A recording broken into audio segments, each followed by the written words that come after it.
Welcome to Let Me Fix This. Enjoy the video. In this video, I will explain how to make pancakes no flour updated. Start by choosing a base like almond or oat flour, then whisk eggs and milk to a smooth batter. Add a tablespoon of oil and a teaspoon of baking powder for lift. Mix gently until combined and let the batter rest for 10 minutes. Heat a non-stick pan on medium and cook pancakes 2 to 3 minutes per side until golden. Measure ingredients precisely for consistent pancakes and avoid overmixing, which causes toughness. Combine 1 cup of alternative flour with 2 eggs and about 3/4 cup of milk, adjusting for thickness.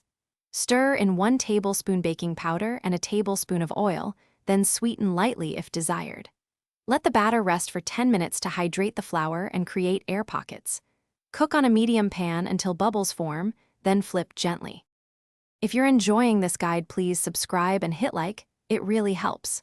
Quick recommendation: these leak-proof containers are perfect for storing leftover pancakes and preventing messy syrup spills on the go, keeping breakfasts fresh and easy.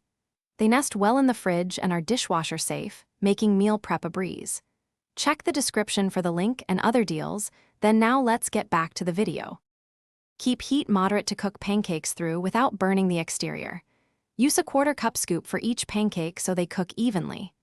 Wait until the edges look set and bubbles appear before flipping to ensure a clean turn. If batter is too thick, thin with a splash of milk.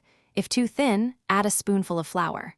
Serve warm with fruit, syrup, or yogurt for a balanced breakfast everyone will enjoy. Thanks for watching. If you found this helpful, don't forget to like and subscribe.